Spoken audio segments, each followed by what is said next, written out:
দেশের যে ক্রান্তিকাল চলতেছে এইটা মানে আমরা ক্যাডেটরা যাতে একটু সামাল দিতে পারি সেই জন্য আমরা ট্রাফিকের দায়িত্ব পালন করতেছি। যেমন যারা মোটর সাইকেলে আসতেছে তাদের হেলমেট নেয়, তাদের হেলমেট মানে মাথায় দিতে বলতেছি, আবার গাড়িগুলো ঠিক নির্দেশনায় দিচ্ছি। যাদের সিট বেল্ট নেয় তাদের সিট বেল্ট পরতে বলতেছি, যাতে আমরা দেশের রাষ্ট্রে যতটুকু ক্ষতি হয়েছে বা করছে স্টুডেন্টরা বা আমরা ক্যাডেটরা চাইতেছি যাতে কিছু একটা সেইটা সাহায্য করতে পারি। সকাল থেকে এখানে আমরা 8টা থেকে আসি, আমরা এখানে কাজ করতেছি, এখানে ট্রাফিক আইন মানতেছে এখানে সবাই, আমরা সেটা নিয়ন্ত্রণ করতেছি। অ্যান্ড চিরচেনা দরাটানার যে রূপটা সেটা কিন্তু এখন দেখতে পারতেছেন না, যে কি পরিমাণে যানজট থাকতো, এখানে একটা গাড়ি আর একটা গাড়ি পিছনে গুতাগুতি করতো, সেখানে কোনো হ্যাসেল নাই।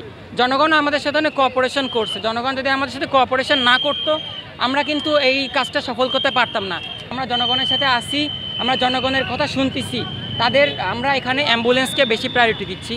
তো অ্যাম্বুলেন্সে যদি রোগী থাকে, যেমন ওই যে দেখতে পাচ্ছেন একটা অ্যাম্বুলেন্স আসতেছে, আমরা এখন তাকে আলাদা করে সাইড দিয়ে ইমার্জেন্সি লেন করে দিব। তো আরও বিভিন্ন ট্রাফিক আইন যেগুলো এই যে মোড়ে মোড়ে জটলা বাঁধে আমরা সেটা কন্ট্রোল করতেছি। আমি যশোর ভৈরব চত্বরে এখন এসে আমার কাছে খুব এত সুন্দর ভালো লেগেছে, যা আজকে টানা 36 দিন আমাদের বাংলাদেশে ছাত্র কোঠা আন্দোলনের যে একটি বৈশিষ্ট্য রেখে গেছেন, এবং সেই সুবাদে আজকে বাংলাদেশ নতুন রূপে নতুন সাজে স্টুডেন্টরা দেখিয়ে দিয়েছে কিভাবে একটি দেশকে রক্ষা করতে হয়, একটা দেশকে কিভাবে পরিচালনা করতে হয়। ওরা 36 দিন রাজপথে যুদ্ধ করে একটা দেশকে সুন্দরভাবে প্রেজেন্ট করে, আবার ওরা এখন বর্তমানে বাংলাদেশে আইনশৃঙ্খলা বাহিনী যদিও নেই, তা সেই দায়িত্ব পালন করতেছে। আমার কাছে ব্যক্তিগতভাবে আমার কাছে খুব ভালো লাগতেছে।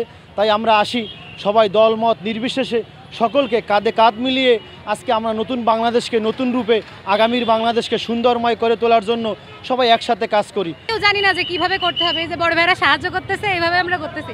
যে একটু সমস্যা আছে তারা দেখাই দিচ্ছে, তারা অনেক সাহায্য করতেছে আমাদের।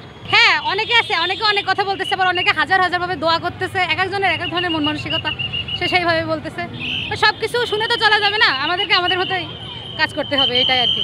আমরা একটা টিম গঠন করছি, আমরা বিএনসিসি সাধারণ শিক্ষার্থী প্লাস আরও মানে সাধারণ শিক্ষার্থীদের মিলে একটা টিম গঠন করছি, প্লাস আনসার সদস্য রয়েছে।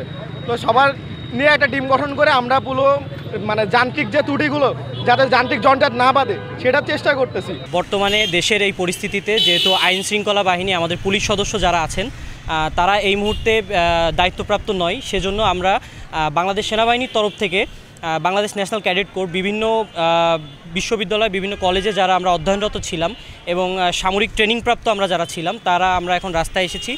আমরা সামরিক বাহিনীর আদেশ পালন করছি। এখানে বিভিন্ন স্থাপনা যেগুলো লুটতরাজ হচ্ছে, যেগুলো ভাঙচুর চলছে বর্তমানে এখন, সেগুলোর নিরাপত্তা সহ রাস্তায় যেহেতু ট্রাফিক পুলিশ এখন বর্তমানে নেই, সেজন্য আমরা এখন ট্রাফিক নিয়ন্ত্রণের দায়িত্ব গ্রহণ করেছি। আমরা Bangladesh national cadet corps BNCC সেনা শাখার থেকে এসেছি।